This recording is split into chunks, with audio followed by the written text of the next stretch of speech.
नमस्कार दोस्तों, मैं शशि भूषण कुमार। आज इस एपिसोड के अंदर हम लोग बीपीएससी शिक्षक भर्ती परीक्षा 2023 के बारे में हम लोग विस्तृत रूप से चर्चा करेंगे कि किस प्रकार से इस परीक्षा के अंदर प्रश्न पूछे जाएंगे और कैसे हमारा अपनी तैयारी को हम कैसे किस प्रकार से रखें और कैसे किन पुस्तकों का अध्ययन करें ताकि हम अपना इस परीक्षा के अंदर अपनी चयन को सुनिश्चित कर सकें।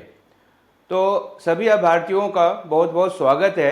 और चलिए हम आज इस एपिसोड में हम इस चीज़ की चर्चा करेंगे कि विज्ञान विषय के अंतर्गत किस प्रकार के प्रश्न पूछे जा रहे हैं और इस पूछे गए क्वेश्चन को कैसे हम सही तरीके से टैकल करेंगे और सही उत्तर हम कर पाएंगे।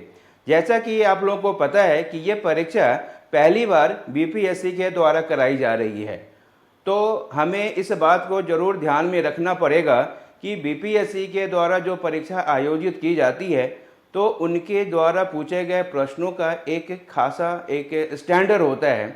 यानी कि ऐसे क्वेश्चन को आप सॉल्व तो कर पाएंगे, लेकिन इसमें सही उत्तर करने के लिए आपको अपना कॉन्सेप्ट बहुत क्लियर रखना पड़ेगा। तो मैं इस एपिसोड में मुख्य रूप से विज्ञान के विषय के बारे में हम लोग चर्चा करने जा रहे हैं। विज्ञान के अंतर्गत मुख्य रूप से 3 विषयों को शामिल किया जाता है, जिसमें पहला है भौतिकी, दूसरा है रसायन शास्त्र और तीसरा है बायोलॉजी यानी कि जीव विज्ञान। इस कक्षा के अंदर थोड़ा बहुत हम लोग अभी जीव विज्ञान के बारे में ओवरऑल एक डिस्कशन करेंगे, जानने की कोशिश करेंगे किस प्रकार की हमारी तैयारी रहेगी। तो जीव विज्ञान के अंदर हम देखते हैं कि जीव विज्ञान के अंदर भी 2 शाखाएं हैं। एक को कहते हैं हम लोग जंतु शास्त्र और दूसरे को कहते हैं वनस्पति शास्त्र, यानी कि जूलॉजी और बॉटनी। तो जूलॉजी और बॉटनी के अंदर मुख्य रूप से जो क्वेश्चन पूछे जा रहे हैं वो सारे के सारे क्वेश्चंस कॉन्सेप्ट बेस्ड होते हैं और साथ ही साथ उन कॉन्सेप्ट के आधार पर उनका क्या उपयोग है, क्या अनुप्रयोग है, क्या एप्लीकेशन है, उसके ऊपर भी आमतौर पे क्वेश्चंस पूछे जाते हैं। एक बात हमें ख़ास तौर पर ध्यान में रखनी है कि हमारी जो तैयारी है उस लेवल तक हो जैसा कि बीपीएससी के द्वारा क्वेश्चंस पूछे जाते हैं। विगत वर्षों के आप जब बीपीएससी द्वारा सामान्य सिविल सेवा के परीक्षा के लिए जो क्वेश्चन सामान्य अध्ययन के पेपर होते हैं, अगर उनका क्वेश्चन आपने कभी देखा हो तो आपको एक आइडिया लगेगा कि उन क्वेश्चनों का एक स्टैंडर्ड होता है।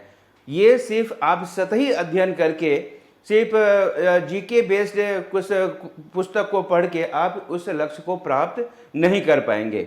इसके लिए आपको बहुत ही गहरी अध्ययन करने की ज़रूरत पड़ेगी और जो मानक पुस्तकें हैं उन पुस्तकों का अध्ययन करना पड़ेगा। अब ये सवाल आता है कि क्या कौन सी पुस्तकें मानक है और कौन सी पुस्तकों का अध्ययन हमें करना चाहिए। मुख्य रूप से मानक पुस्तकों में जो गिनती की जाती है उनमें है सबसे पहले एनसीईआरटी की बुक।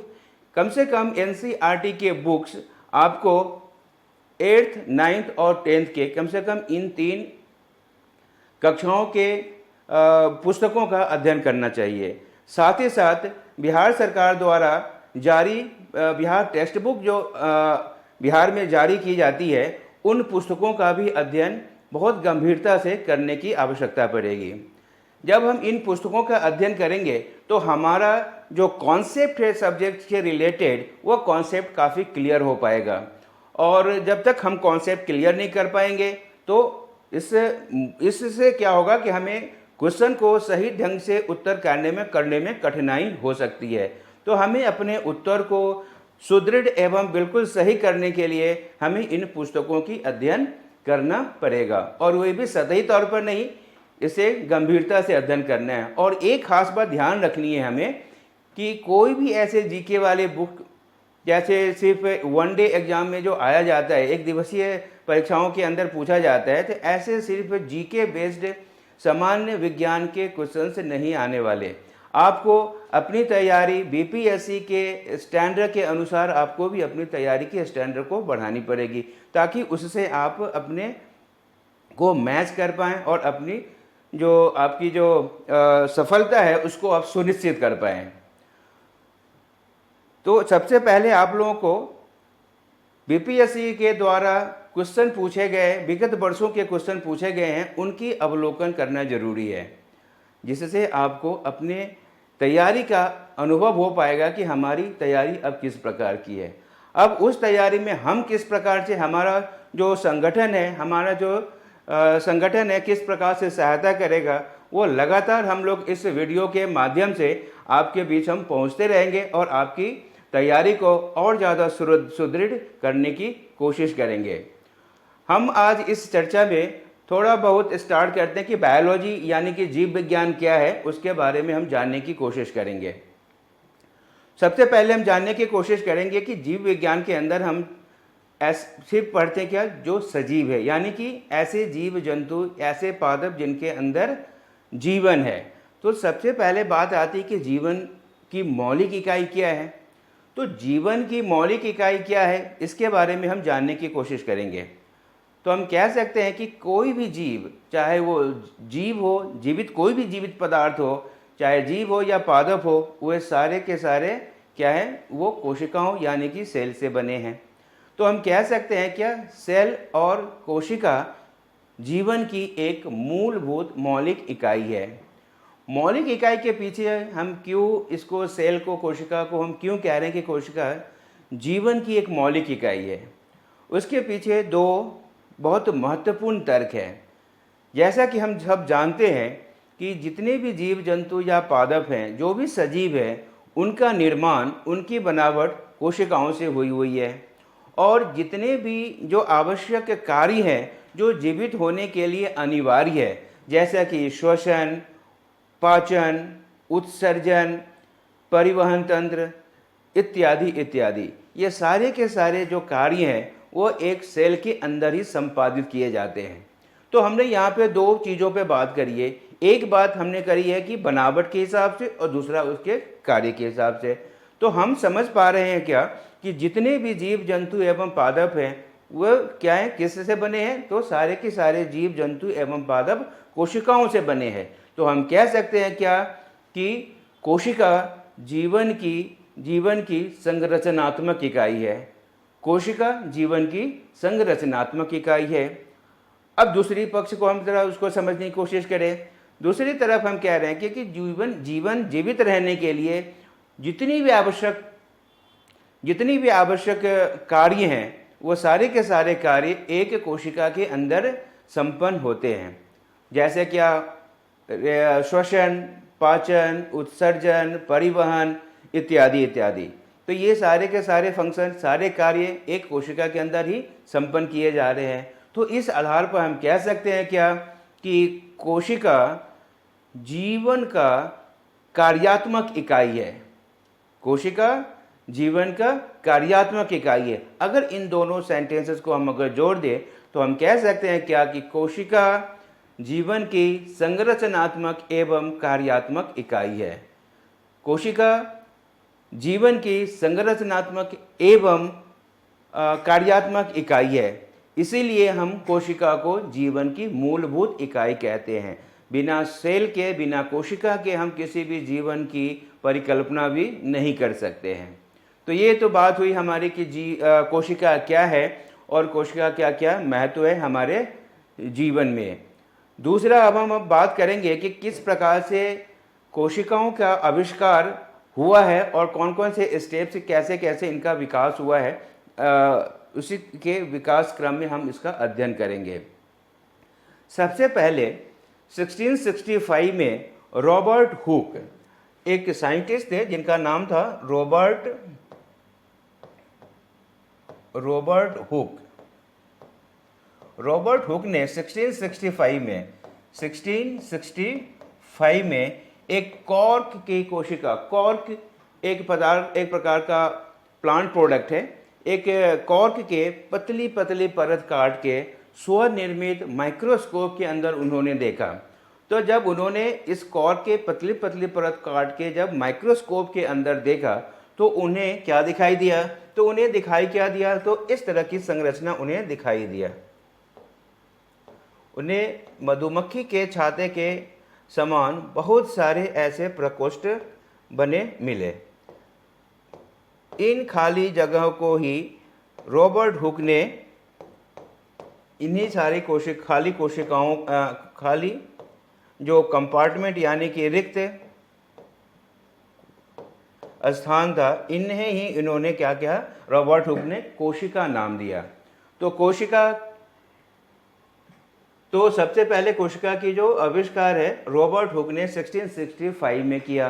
कहाँ से किया? तो कॉर्क के पतले पतले परत काट के जब माइक्रोस्कोप के अंदर देखा तो उसे इस तरह के मधुमक्खी के छाते के समान की संरचना दिखाई दी, जिसमें बहुत सारे छोटे छोटे छोटे कंपार्टमेंट दिखाई दे रहे हैं। इन्हीं कंपार्टमेंट को रॉबर्ट हुक ने कोशिका नाम दिया। एक्चुअली सेल एक लैटिन वर्ड है, एक लैटिन भाषा का शब्द है जिसका अर्थ होता है छोटा सा कंपार्टमेंट यानी कि छोटा सा रूम या कमरा। तो यहाँ पर ये क्या है कि बहुत सारी यहाँ पे कमरा दिखाई दे रहा है, तो इन्हीं कमरे को उन्होंने रॉबर्ट हुक ने कोशिका का नाम दिया। तो अगर कभी क्वेश्चन आया कि कोशिका का आविष्कार किसने किया, तो कोशिका का आविष्कार का जो श्रेय है वो रॉबर्ट हुक को ही जाता है। इसके बाद एक्चुअली क्या है कि रॉबर्ट हुक ने मृत कोशिका, क्योंकि कॉर्क क्या है, एक मृत, एक डेड सेल है, तो मृत कोशिका का आविष्कार किया था। लेकिन इसके पश्चात ल्यूवेनहुक नामक एक वैज्ञानिक थे जिन्होंने तालाब के अंदर जलीय जीव के अंदर एक जीवित कोशिका का आविष्कार किया। जो दूसरे साइंटिस्ट थे उनका नाम था रॉबर्ट हुक, सॉरी उनका नाम था ल्यूवेनहुक,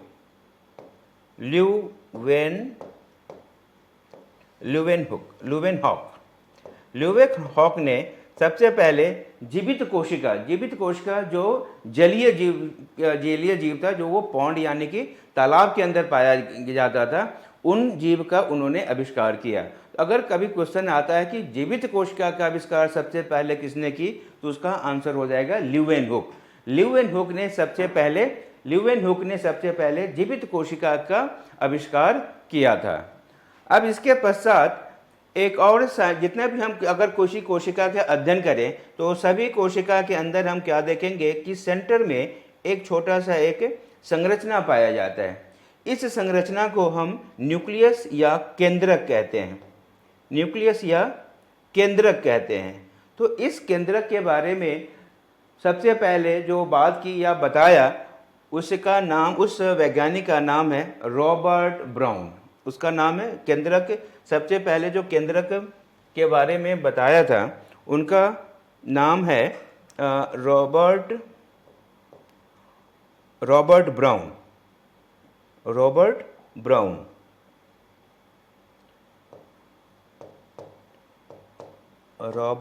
ब्राउन। तो किसी भी कोशिका के अंदर एक उसके केंद्रक होता है, केंद्र में एक प्रकार का संरचना पाया जाता है जिसे केंद्रक कहा जाता है, और केंद्रक का आविष्कार सबसे पहले रॉबर्ट ब्राउन ने किया था। अब हम आते हैं क्या कि रॉबर्ट ब्राउन के बाद अब एक सिद्धांत प्रतिपादित की गई थी जिसका नाम है कोशिका सिद्धांत यानी कि सेल थ्योरी क्या है और इसको सबसे पहले किसने प्रतिपादित किया, इसके बारे में थोड़ा हम जानेंगे। सेल थ्योरी सबसे पहले स्लीडन एंड स्वान, दो साइंटिस्ट थे, जो दो वैज्ञानिक थे जिनका नाम था स्लीडन और दूसरे का नाम था स्वान। तो स्लीडन एंड स्वान ने स्लीडन एवं स्वान ने 1839 एवं 1840 के अंदर एक सिद्धांत प्रतिपादित किया। स्लीडन ने सबसे पहले पौधों के अंदर और स्वान ने जंतुओं के अंदर यह सिद्धांत प्रतिपादित किया था। स्लीडन ने सबसे पहले पादपों के अंदर यानी कि पौधे के अंदर, तथा स्वान ने यही सिद्धांत जंतुओं के अंदर प्रतिपादित किया था। कौन सा सिद्धांत था? सिद्धांत का नाम है कोशिका सिद्धांत। जो सिद्धांत प्रतिपादित की गई थी उस सिद्धांत का नाम है कोशिका सिद्धांत। इसको हम लोग हिंदी में, इंग्लिश में कहते हैं क्या? Cell theory.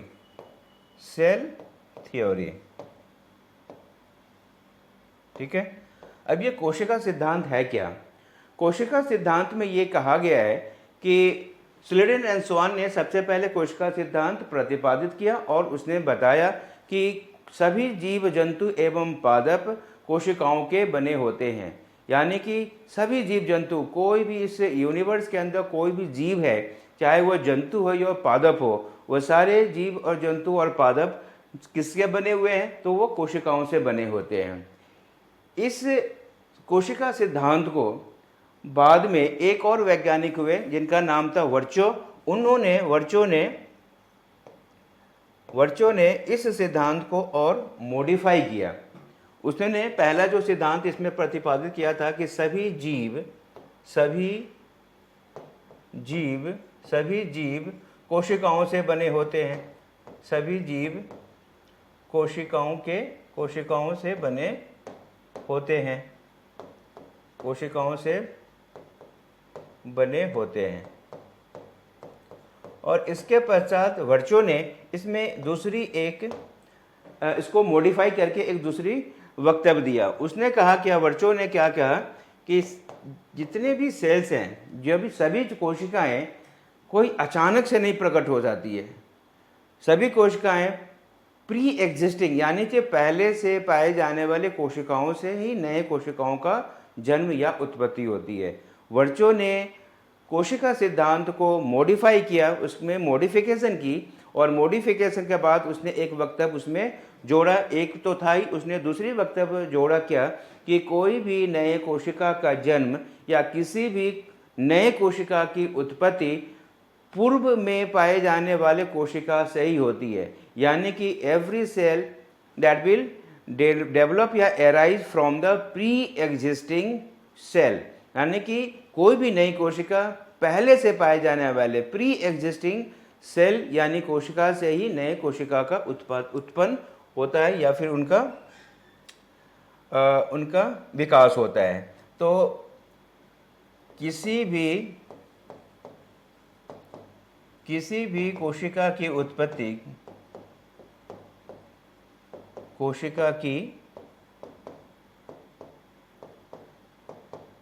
उत्पत्ति पहले से पाए जाने वाले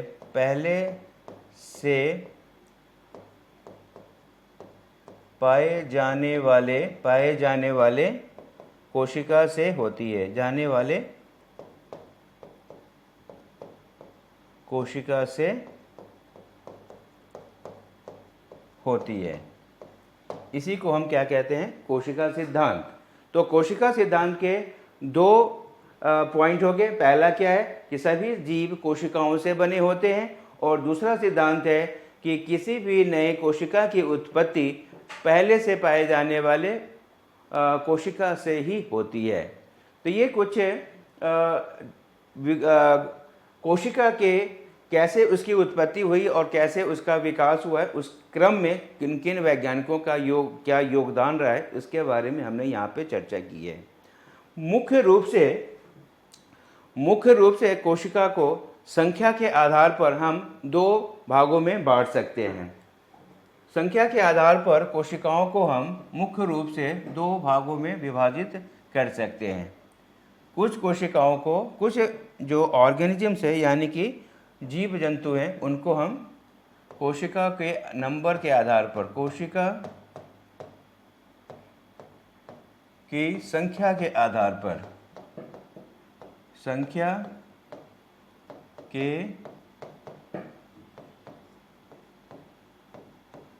पर कोशिका को हम दो भागों में विभाजित कर सकते हैं।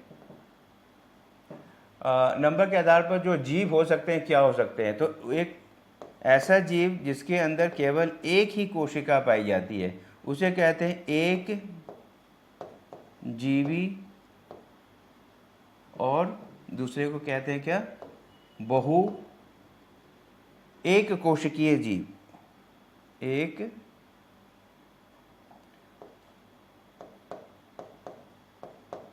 कोशिकीय जीव, और दूसरा हो सकता है बहुकोशिकीय जीव।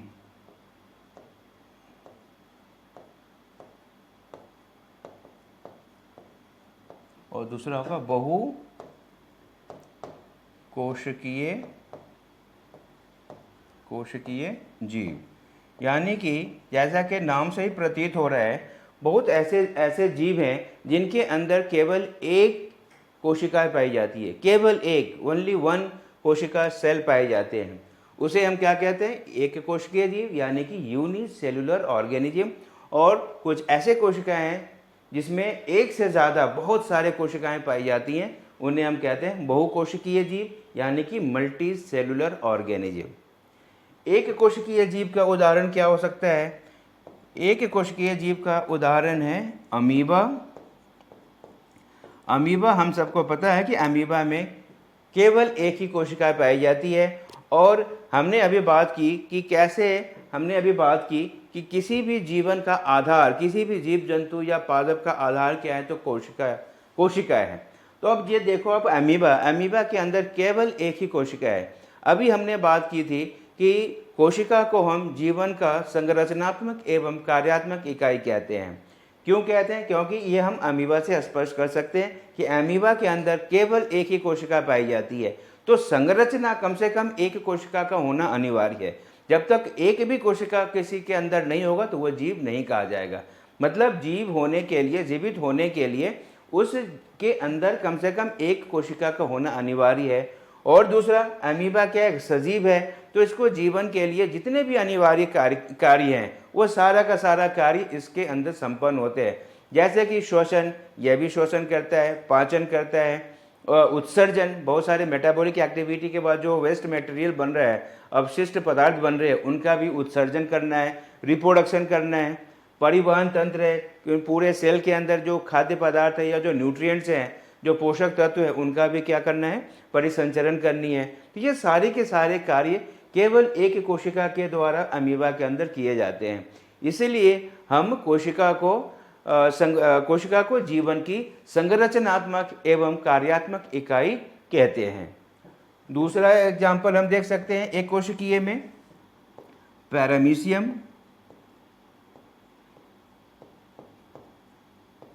कई बार एग्जाम्पल करके भी पूछा जाता है। पैरामीशियम,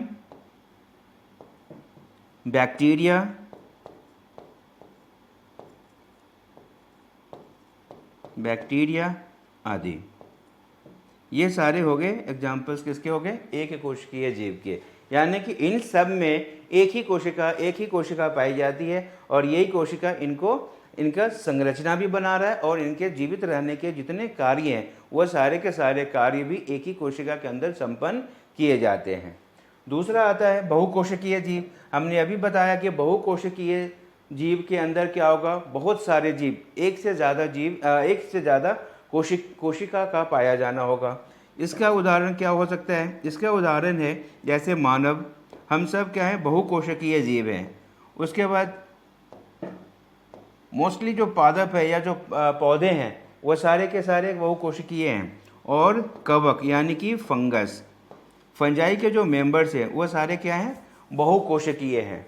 तो बहुकोशिकीय का जो निर्माण हो रहा है, जो संरचना है, वह संरचना भी कैसे बनी है? तो कोशिकाओं से बनी है। बहुत सारे मिलियंस ऑफ, हजारों करोड़ों कोशिकाओं के मिलने से हमारा शरीर बन रहा है। जैसे हम देखते हैं आम का पेड़, बरगद का पेड़ कितना विशाल का है, तो इन सब में भी क्या? करोड़ों कोशिकाओं से मिलके ये इनका जो संरचना है वो बन रहा है। और दूसरी बात, कि जो जीवन को जीवित रखने के लिए जो आवश्यक कार्य है, यहाँ भी क्या हो रहा है? कोशिकाओं के अंदर ही संपन्न किए जा रहे हैं। लेकिन एक कोशिकीय और बहुकोशिकीय में एक बहुत बड़ा अंतर है कि एक कोशिकीय जीव के अंदर जितने भी अभी हमने कार्य की चर्चा की है, जो जीवित रहने के लिए अनिवार्य रूप से एक जीवित प्राणी को चाहिए, ये सारी की सारी क्रियाएं एक ही कोशिका के द्वारा संपन्न की जाती है। और बहुकोशिकीय जीव में ये सारी के सारी कार्य उनके कई सारे सेल्स मिलके कर रहे होते हैं। तो बहुकोशिकीय में हम डिवीजन ऑफ लेबर यानी कि कार्यों का स्पष्ट रूप से हम विभाजन देखते हैं। जैसे कि हमारे शरीर में श्वसन तंत्र है, तो श्वसन तंत्र में जो भी अंग शामिल हैं, जैसे हमारा फेफड़ा, नाक, ट्रैकिया, ये सारे जो अंग हैं जो मिलके क्या बना रहे हैं? श्वसन तंत्र बना रहे हैं। ये श्वसन तंत्र सिर्फ श्वसन करने की कार्य को संपादित करते हैं। क्यों? क्योंकि ये इनमें क्या डिवीजन ऑफ लेबर है, यानी कि कार्यों का स्पष्ट विभाजन है कि ये वाला तंत्र जो जैसे श्वसन तंत्र है वो सिर्फ श्वसन कार्य को संपन्न करेगा। दूसरा हमारे शरीर के अंदर पाचन तंत्र है।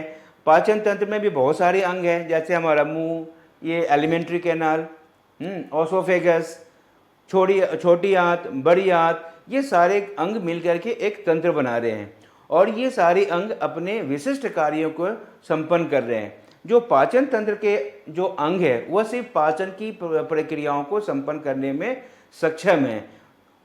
तो हम यहाँ देख रहे हैं क्या कि जो बहुकोशिकीय जीव हैं उनमें डिवीजन ऑफ लेबर यानी कि कार्यों का स्पष्ट रूप से विभाजन होता है और विभिन्न प्रकार के कार्यों को संपन्न करने के लिए विशिष्ट अंग पाए जाते हैं, जैसा कि हम एक कोशिकीय जीवों में नहीं पाते हैं। तो हम कोशिका की संख्या के आधार पर जीवों को हम दो भाग में हम विभाजित कर सकते हैं, एक कोशिकीय तथा बहुकोशिकीय जीव। अब हम संरचना के आधार पर, कोशिका की संरचना के आधार पर भी हम कोशिका को दो भागों में हम विभाजित कर सकते हैं। आगे हम देखते हैं क्या कोशिका की संरचना के आधार पर, कोशिका के संरचना के आधार पर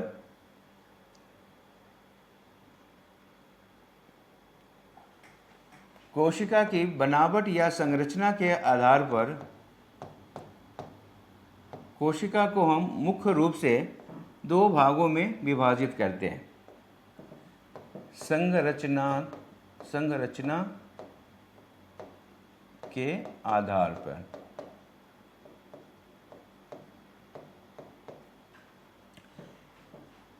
एक को हम कहते हैं प्रोकैरियोटिक कोशिका,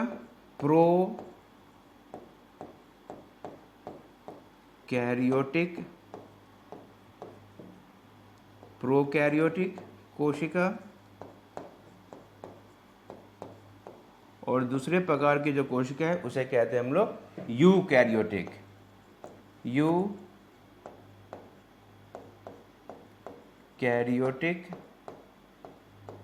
कोशिका।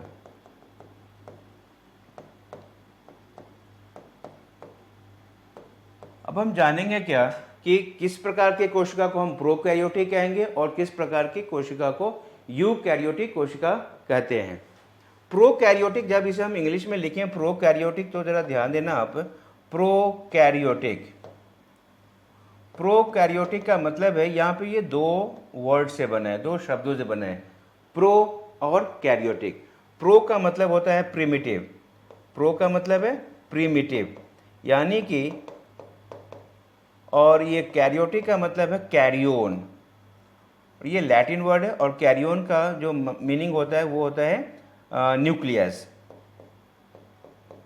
तो हम कह सकते हैं कि प्रोकैरियोटिक सेल के अंदर क्या होगा, किसे कहेंगे प्रोकैरियोटिक कोशिका, ऐसी कोशिका जिसके अंदर प्रिमिटिव न्यूक्लियस यानी कि प्रिमिटिव केंद्रक पाया जाएगा, उसे हम कहेंगे प्रोकैरियोटिक कोशिका। प्रो मीन्स होता है प्रिमिटिव एंड कैरियोटिक जो वर्ड बना है किससे बना है, कैरियोन से। कैरियोन एक लैटिन वर्ड है, कैरियोन का मतलब होता है न्यूक्लियस यानी कि केंद्रक, इसका मतलब होता है क्या, केंद्रक। तो ऐसी कोशिका जिसके अंदर प्रिमिटिव केंद्रक है, जिसके अंदर प्रिमिटिव केंद्रक है उसे हम कहते हैं प्रोकैरियोटिक कोशिका। और दूसरा होता है यूकैरियोटिक, अगर इसे भी हम इंग्लिश में लिखें तो लिखें क्या, यूकैरियोटिक। यूकैरियोटिक के अंदर हम देखें इसमें क्या होता है, तो ये भी क्या है, दो शब्दों से मिलके बना है, यू प्लस कैरियोन। यू मीन्स होता है ट्रू, यू मीन्स होता है क्या, ट्रू, और कैरियोटिक अभी हमने देखा कैरियोटिक जो वर्ड बना है वो कैरियोन से बना है। तो इससे हम कह सकते हैं क्या, और कैरियोन का मीनिंग क्या होता है, न्यूक्लियस यानी कि केंद्रक। तो जिस कोशिका के अंदर ट्रू केंद्रक यानी कि सचमुच केंद्रक पाया जाता है या न्यूक्लियस पाया जाएगा उसे हम यूकैरियोटिक कोशिका कहते हैं। तो सबसे बड़ा जो डिफरेंस है प्रोकैरियोटिक और यूकैरियोटिक कोशिका के अंदर, तो प्रोकैरियोटिक कोशिका के अंदर न्यूक्लियस का अभाव होता है, न्यूक्लियस किसी भी मेम्ब्रेन के द्वारा, किसी भी झिल्ली के द्वारा घिरा नहीं होता है, जबकि यूकैरियोटिक कोशिका के अंदर एक डेफिनिट, एक निश्चित, एक कोशिका एक न्यूक्लियस यानी कि केंद्रक पाया जाता है, और ये केंद्रक न्यूक्लियर मेम्ब्रेन यानी कि केंद्रक झिल्ली से वो घिरा होता है। अब हम देखेंगे क्या प्रोकैरियोटिक और यूकैरियोटिक के अंदर और क्या क्या अंतर पाया जाता है। तो सबसे पहले अंतर हमने देखा कि प्रोकैरियोटिक कोशिका के अंदर न्यूक्लियस का अभाव होता है, जबकि यूकैरियोटिक कोशिका के अंदर ट्रू केंद्रक यानी कि न्यूक्लियस पाया जाएगा। अब इसको हम थोड़ा और विस्तृत से चर्चा करते हैं। तो पहला हो गया क्या कि प्रोकैरियोटिक कोशिकाओं के अंदर में न्यूक्लियस का अभाव होगा, और न्यूक्लियस की जगह वहाँ पे इस जो पदार्थ पाया जाता है उसे हम न्यूक्लियोइड कहते हैं। जैसे ये एक प्रोकैरियोटिक कोशिका है, इसके अंदर क्या होगा, इसके सेंटर में, इसके केंद्र में कोई न्यूक्लियस नहीं होगा। न्यूक्लियस जैसी कोई संरचना होती है उसे हम कहते हैं न्यूक्लियोइड। उस संरचना का नाम होता है न्यूक्लियोइड। न्यूक्लियस नहीं बोलते, इसको हम न्यूक्लियोइड कहते हैं, क्योंकि ये कोई भी न्यूक्लियर मेम्ब्रेन यानी कि न्यूक्लियर केंद्रक झिल्ली के द्वारा घिरा नहीं होता है। इसके अलावा इसमें और भी कोई मेम्ब्रेन यानी कि झिल्ली से घिरे हुए कोई भी सेल ऑर्गेनेल्स नहीं पाए जाते, कोई भी कोशिका अंगक नहीं पाए जाते हैं। इसके अंदर इनका जो सेल वॉल नहीं, प्लाज्मा मेम्ब्रेन या जो सेल मेम्ब्रेन है, यही क्या होता है, ये मुड़ करके ये माइटोकॉन्ड्रिया की तरह ये अपना काम करते हैं, क्योंकि इसके अंदर माइटोकॉन्ड्रिया भी नहीं पाया जाता है।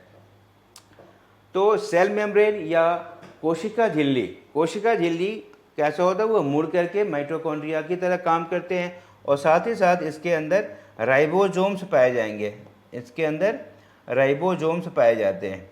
इसके अलावा इसके अंदर और कोई भी जो सेल ऑर्गेनेल्स है वो नहीं होते हैं। सेल ऑर्गेनेल जैसे mitochondria, Golgi body, endoplasmic reticulum, chloroplast, इस तरह की कोई भी संरचना इसके अंदर प्रोकैरियोटिक कोशिकाओं के अंदर नहीं पाई जाती है। जबकि यूकैरियोटिक कोशिकाओं के अंदर वेल डेवलप्ड सेल ऑर्गेनेल्स होते हैं। यहाँ पर हमने न्यूक्लियोइड लिखा है, न्यूक्लियस नहीं होते हैं। जबकि हम जब यूकैरियोटिक कोशिकाओं के बारे में हम बात करेंगे तो इसके अंदर एक स्पष्ट रूप से एक केंद्रक होता है, जो केंद्रक झिल्ली यानी कि न्यूक्लियर मेम्ब्रेन के द्वारा ये घिरा होता है, न्यूक्लियर मेम्ब्रेन के द्वारा घिरा होता है। अब इसके बाद यहाँ पर माइटोकॉन्ड्रिया, बहुत सारे यहाँ पे सेल ऑर्गेनेल्स पाए जा सकते हैं, जैसे माइटोकॉन्ड्रिया, अगर वो प्लांट है, पादप है, तो उसके अंदर ये क्लोरोप्लास्ट पाया जा सकता है। उसके बाद ये एंडोप्लाज्मिक रेटिकुलम पाया जा सकते हैं, गोल्जी एपरेटस पाया जा सकता है, राइबोसोम्स पाए जा सकते हैं, और भी बहुत तरह की पदार्थ यहाँ पर पाया जाता है। और यूकैरियोटिक कोशिकाएं बहुत ज़्यादा जटिल होती हैं, जबकि प्रोकैरियोटिक कोशिकाएं बहुत ही सिंपल और सामान्य होता है। अब हम देखते हैं यूकैरियोटिक और प्रोकैरियोटिक की साइज। प्रोकैरियोटिक कोशिकाओं की साइज 0.1 से लेके 1 μm तक होता है, मतलब कि बहुत छोटी होती है, जिसको आप नेकेड आई से नहीं देख सकते। इसको देखने के लिए आपको सूक्ष्मदर्शी यानी कि माइक्रोस्कोप की हेल्प लेनी पड़ेगी। और जो यूकैरियोटिक है, इनका जो आकार है 5 से लेके 10 μm तक हो सकता है। म्यूएम का मतलब है माइक्रोमीटर, म्यू का मतलब है माइक्रो, म्यू हम लिखते हैं क्या, माइक्रो के लिए, एम फॉर मीटर। तो प्रोकैरियोटिक कोशिकाओं की आकार हो गए 0.1 से लेके 1 μm तक, और जो यूकैरियोटिक कोशिकाएं हैं उनकी आकार हो गई 5 to 10 μm। म्यूएम होता है क्या कि 1 μm बराबर है 10⁻⁻6 मीटर के। 1 μm यानी कि 1 माइक्रोमीटर बराबर है कितने मीटर के, तो 10⁻⁻6 मीटर के। तो आप समझ सकते हैं कि कितना छोटा इसका कोशिकाओं का आकार है कि जो आप खुली आंखों से इसे आप नहीं देख सकते। और इसके अंदर जो राइबोसोम प्रोकैरियोटिक और यूकैरियोटिक दोनों के अंदर राइबोसोम्स पाए जाते हैं, लेकिन जो राइबोसोम की जो साइज है वो दोनों के अंदर अलग अलग होती है। राइबोसोम जो प्रोकैरियोटिक कोशिकाओं के अंदर पाई जाती है उनका जो साइज है वो 70S का होता है, जबकि यूकैरियोटिक कोशिकाओं के अंदर जो राइबोसोम्स पाए जाते हैं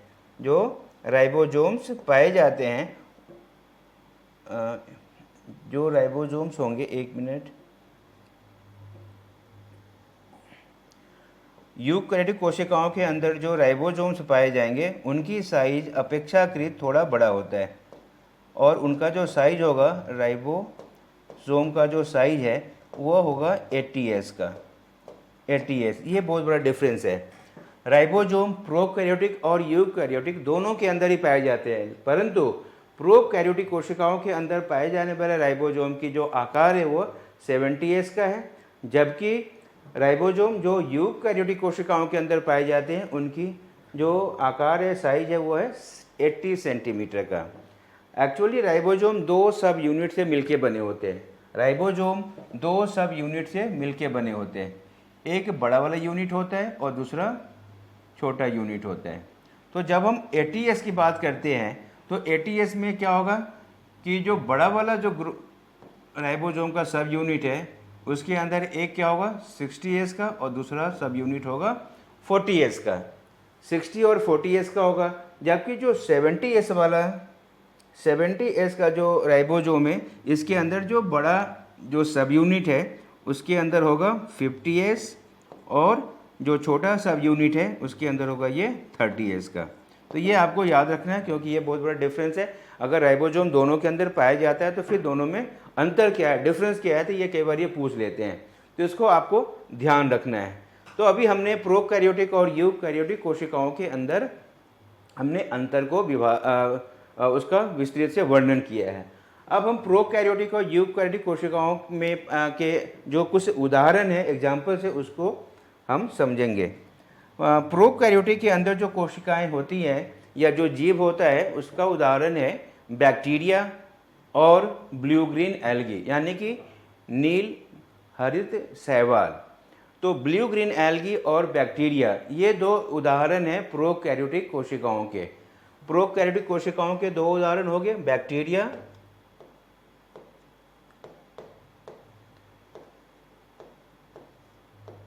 बैक्टीरिया तथा ब्लू ग्रीन एल्गी या शैवाल। एल्गी को हम शैवाल कहते हैं। तो ब्लू ग्रीन या नीले हरित शैवाल ये दो एग्जाम्पल्स हैं आपके प्रोकैरियोटिक के। और इन दोनों को छोड़ के जितने भी जीव जंतु हैं वो सारे के सारे यूकैरियोटिक है। जैसे मानव या कोई भी पौधा देखिए, कोई भी जीव देखिए, इन दोनों के अलावा सभी जो जीव हैं वो यूकैरियोटिक कोशिकाओं से बने होते हैं। तो ये तो रहा आपका प्रोकैरियोटिक और यूकैरियोटिक कोशिकाओं के अंदर विभाजन और उनके कुछ उदाहरण। अब इसके बाद हम लोग जानेंगे कि कोशिकाओं की संरचना के बारे में, कि कोशिका की संरचना कैसी होती है। अभी हमने बात किया संख्या के आधार पर दो तरह की जीव हो गए, एक कोशिकीय एंड बहुकोशिकीय। दूसरी हमने बात की कोशिका की संरचना के आधार पर दो तरह के जीव हो गए, प्रोकैरियोटिक ऑर्गेनिजम्स और यूकैरियोटिक ऑर्गेनिजम्स। या हम कह सकते हैं कि कोशिका संरचना के आधार पर कोशिकाओं को हम दो भागों में विभाजित कर सकते हैं, प्रोकैरियोटिक कोशिका एवं यूकैरियोटिक कोशिकाएं, जिसके बारे में अभी हमने चर्चा की है। अब हम दो तरह की कोशिकाएं और हम देखेंगे। जैसे हम जानते हैं कि जीवों में दो तरह के जीव हैं, एक तो जंतु हैं और दूसरे क्या पादप हैं। तो जंतु कोशिकाओं और पादप कोशिकाओं उनमें भी कुछ अंतर पाई जाएगी। क्यों हम पादप कोशिका कहते हैं और क्यों हम जंतु कोशिका कहते हैं। जंतुओं के अंदर जो पाई जाने वाली कोशिका है उनमें कुछ अंतर पाया जाता है, जैसा कि एक संरचना है जिसका नाम है सेल वॉल, या जिसे हम कहते हैं कोशिका भित्ति। सेल वॉल या कोशिका भित्ति सिर्फ पादप कोशिकाओं के अंदर ही पाई जाती है। कोशिका भित्ति या सेल वॉल जंतु कोशिकाओं के अंदर नहीं पाए जाते हैं। कोशिका भित्ति केवल प्लांट कोशिका यानी कि पादप कोशिकाओं के अंदर ही पाए जाएंगे और ये जीवित जंतु कोशिकाओं के अंदर, एनिमल सेल्स के अंदर नहीं पाए जाते हैं, सेल वॉल नहीं पाए जाते हैं। ये तो पहला डिफरेंस हो गया। दूसरा अंतर हम देखते हैं क्लोरोप्लास्ट। क्लोरोप्लास्ट एक सेल ऑर्गेनेल है जो फोटोसिंथेसिस यानी कि प्रकाश संश्लेषण के लिए अनिवार्य है। प्रकाश संश्लेषण सिर्फ पौधों के द्वारा ही की जाती है। और क्यों की जाती है? क्योंकि प्रकाश संश्लेषण के प्रक्रिया में क्लोरोप्लास्ट का बहुत इंपॉर्टेंट योगदान है। बिना क्लोरोप्लास्ट का प्रकाश संश्लेषण की क्रिया नहीं हो सकती है और ये प्रकाश संश्लेषण की प्रक्रिया करने के लिए क्लोरोप्लास्ट का होना अनिवार्य है। तो क्लोरोप्लास्ट सिर्फ पादप कोशिकाओं के अंदर ही पाई जाती है। जंतु कोशिकाओं में सामान्य तौर पे क्लोरोप्लास्ट का अभाव होता है, एब्सेंट होता है। उसके बाद है वैक्यूल। वैक्यूल की साइज, वैक्यूल तो जंतु और पादप दोनों ही कोशिकाओं में पाई जाती है, लेकिन जो वैक्यूल का आकार है, वैक्यूल बहुत बड़े आकार का वैक्यूल प्लांट कोशिकाओं यानी कि पादप कोशिकाओं में पाई जाती है, जबकि जंतु कोशिकाओं के अंदर वैक्यूल की साइज बहुत ही छोटी होती है, न के बराबर होती है। जबकि पादप के अंदर बहुत बड़ा वैक्यूल्स पाए जाते हैं और ये वैक्यूल ऑस्मो रेगुलेशन में यानी कि परासरण की विधि में, परासरण रेगुलेशन में, कंट्रोल में वो हेल्प करता है। तो ये तीन हो गई। चौथा हम देख सकते हैं क्या, सेंट्रोजोम। सेंट्रोजोम मुख्य रूप से जंतु कोशिकाओं के अंदर पाए जाते हैं और ये सेंट्रोजोम पादप कोशिकाओं के अंदर नहीं पाए जाते हैं। तो मुख्य रूप से हम जंतु और पादप कोशिकाओं में ये अंतर हम देख सकते हैं। तो एक बार इसको हम लिखने की कोशिश करते हैं। जंतु और पादप कोशिकाओं के अंदर अंतर।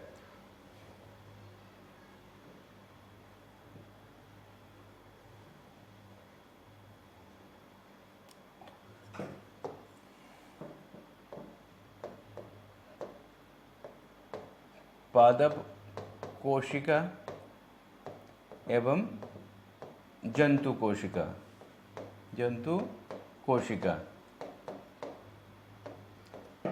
पादप कोशिका के अंदर क्या होगा? पहला तो क्या हो गया, सेल वॉल यानी कि कोशिका भित्ति उपस्थित होता है।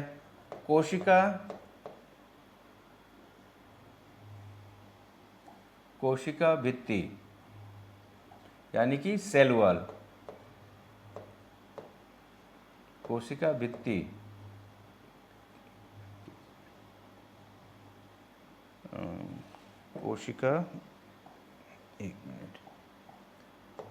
कोशिका भित्ति यानी कि सेल वॉल उपस्थित होता है, सेल वॉल उपस्थित। जबकि जंतु कोशिकाओं में सेल वॉल या कोशिका भित्ति का अभाव होता है। दूसरा, पादप कोशिकाओं में क्लोरोप्लास्ट पाया जाता है। क्लोरोप्लास्ट उपस्थित, जबकि जंतु कोशिकाओं में सामान्य रूप से इनका अभाव होता है। तीसरी बात हमने की वैक्यूल। पादप कोशिकाओं के अंदर वैक्यूल की साइज बहुत बड़ी होती है। वैक्यूल का आकार बहुत बड़ा होता है, बहुत बड़ा होता है। जबकि जंतु कोशिकाओं में वैक्यूल का आकार बहुत छोटा होता है, बहुत छोटा होता है। और चौथा जो अंतर है सेंट्रोजोम का, पादप कोशिकाओं में सेंट्रोजोम का अभाव होता है। सेंट्रोसोम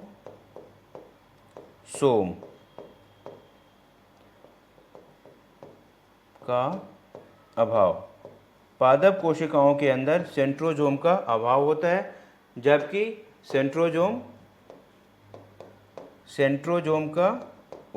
सेंट्रोसोम जंतु कोशिकाओं में उपस्थित होता है।